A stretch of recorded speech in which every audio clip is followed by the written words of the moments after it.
Bienvenido a la review / análisis del mejor anime que la postmodernidad nos dio, Neon Genesis Evangelion.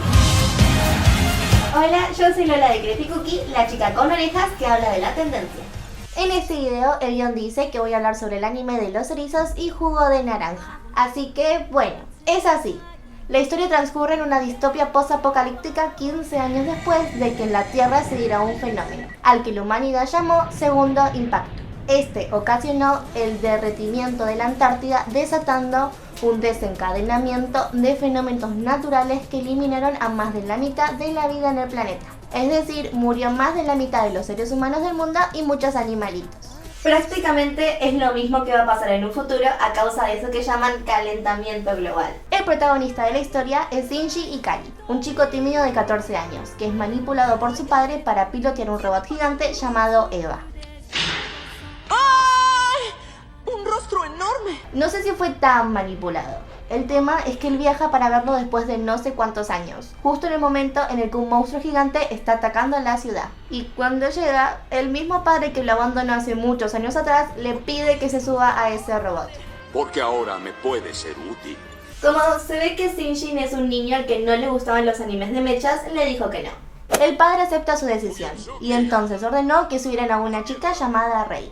Cuando Shinji, el tímido, ve que la chica está lastimada y apenas puede moverse, decide que se va a subir a pilotear el robot. Entonces, así se transforma en el piloto de un robot humanoide, diseñado para luchar contra monstruos gigantes llamados ángeles. A medida que avanzan los capítulos, aparecen referencias bíblicas, un par de niños pilotos más, y toda la historia en sí se va haciendo cada vez más y más misteriosa. Esto es lo que tiene de especial y único. Evangelion no es un anime de mechas más. Es una historia que trata sobre emociones y sentimientos. No voy a spoilear nada, quédate tranquilo. Lo que te voy a contar es que en aquel entonces, en el año 1995, a mitad de emisión, Gainax, la productora, se quedó sin presupuesto para terminar el anime.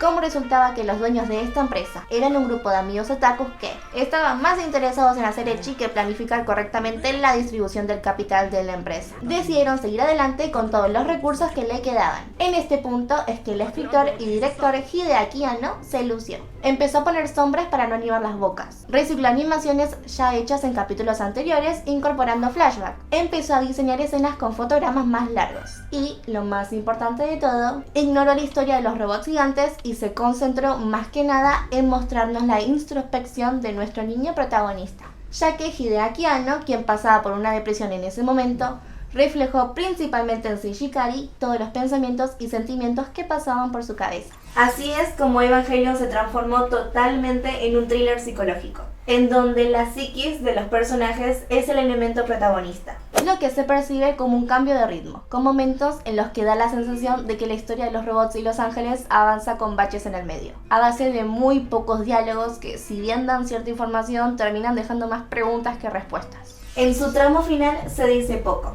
y se deja todo a merced de las interpretaciones y teorías de cada uno, lo que convierte a Neon Genesis Evangelion en el anime postmoderno por excelencia. Los realizadores ignoraron lo que decía la lógica y continuaron la producción aún después de quedarse sin presupuesto. El autor usó la serie como terapia o catarsis para lidiar con sus sentimientos. Se priorizó el drama existencial de Shinji por sobre todas las demás tramas. Y además, al ver el último capítulo con el título La bestia que pedía amor a gritos desde el centro del universo, la gente quedó tan confundida que comenzó a buscar respuestas y elaborar sus propias teorías. Lo único malo de todo esto es el hecho de que, debido a lo íntimo y misterioso de la resolución, la gente, en base a su propia percepción, terminó por ignorar la calidad audiovisual del anime. Hoy todo el mundo conoce a Hideaki Anno, por ser el hombre que habló sobre la depresión en un anime con waifus y robots gigantes, y no por su talento para disfrazar el bajo presupuesto, explotando al máximo todos los recursos con los que contaba. Nadie habla del trabajo de Sadamoto, el hombre que diseñó los Evas y la apariencia de todos los personajes. Es el hombre que diseñó a Misato, o sea, nadie tampoco habla del trabajo de los seiyus. Creo que el opening es el único apreciado por su calidad. Todo el mundo sabe que convierte a cualquier cosa en épica, pero nadie habla de las 27 versiones de Fly Me to the Moon que se hicieron para todos los finales de cada capítulo. Bueno, la señora Vaca y Lola me preguntaron qué opino de que Fly Me to the Moon no sea más el ending de Evangelion, al menos en la versión de Netflix. Y lo único que puedo decir después de clásicos de Netflix como comprar Attack on Titan y en vez de pasar la serie anime pongan el live action, lo único que puedo decir es que los de Netflix me caen muy bien. Sí, me dan ganas de hacer como Kaworu, bañarme con ellos y decirles lo mucho que me caen bien. Puede ser que el término nadie sea una exageración. Estoy segura de que hay gente que es consciente de la calidad del anime. Sin embargo, son pocas las que lo ven todo en conjunto, en términos generales, para la gran comunidad otaku. En definitiva, Neon Genesis Evangelion lamentablemente es valorado más por el carácter de historia de autoayuda que se le atribuye y no por ser una de las mejores producciones de animación japonesa jamás hechas. Yo soy Lola y esta es la señora Vaca. No olvides suscribirte en el botón rojo de acá abajo y activar la campanita. Tampoco olvides darle manita arriba al video si te gustó y compartirlo con todos tus amigos. Nos vemos la próxima. ¡Chao!